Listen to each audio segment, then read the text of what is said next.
వరకును నా ఆజ్ఞలను హృదయపూర్వకంగా గైకొను వాటిని నేను అవి దీర్ఘాలను శుద్ధించుటకు సంవత్సరములు నీకు శాంతిని నీకు కలుగునేనమాట. అంటే మనం ఏం చేయాలంటే ఆ దేవుని ఆజ్ఞలను మన హృదయపూర్వకంగా గైకొనాలన్నమాట. గైకొన్నప్పుడు ఏం చేస్తాడు, నా ఆజ్ఞలను గైకొన్న అలా నీవు దీర్ఘాయుష్మంతుడు అవుతుంది అన్నమాట. అంటే దీర్ఘాయుషును దేవుడు అనుగ్రహిస్తాడు, శాంతిని మనకు దయచేస్తాడు, దయను సత్యమును కూడా మనం ఎన్నడూ కూడా ఇడుచుకోకుండా దేవుడు చేస్తాడు అన్నమాట. వాటిని అన్నిటినీ కూడా మనం ఏం చేయాలంట, కంఠపోషణలోనే మనం హృదయంలో రాస్తాము. నీ హృదయం పలక మీద వాటిని రాస్తున్నాము. అంటే దేవుడు ఇచ్చిన ప్రతి ఆజ్ఞను మనం గైకొనాలి, ఆ ఆజ్ఞ ప్రకారంగా మనం జీవించాలి. అప్పుడు ఆ యొక్క వాక్యాన్ని మన హృదయంలో మనం రాసుకున్నప్పుడు ఆ వాక్యానుసారంగా మనం జీవిస్తాం అన్నమాట.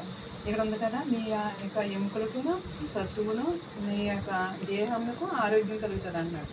ప్రతిదానికి కూడా దేవుడు మనకి ఏం చేస్తాడంటే నేనే చేస్తాడు అనమాట. ఎప్పుడంటే దేవుని భయభక్తులు కలిగి జీవించాలి, ఆయన ఆజ్ఞలు గైకొనాలి.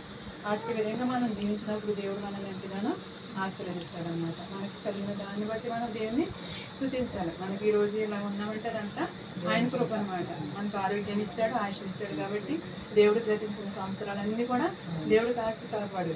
అలాగే నూతన దయాకిరీటాన్ని ధరింపజేశాడు. కాబట్టి మనం ఏం చేయాలంట, దేవుడు ఇచ్చిన ఆయుష్ని బట్టి ఆరోగ్యాన్ని బట్టి నిత్యము దేవుని స్తుతించాలి, దేవుని కనపరచాలి, దేవుని ఆరాధించాలి. ఆయన చేసిన మేలు దేన్ని కూడా మర్చిపోకూడదు అనమాట. ఈ రోజు వరకు సజ్జులు ఉండమంటే అది కృపని మనము దేవుని ఎంతగానో కనపరుచుకోవాలి. ఆయన ఆజ్ఞను మనం అనుసరించి నడుచుకోవాలి.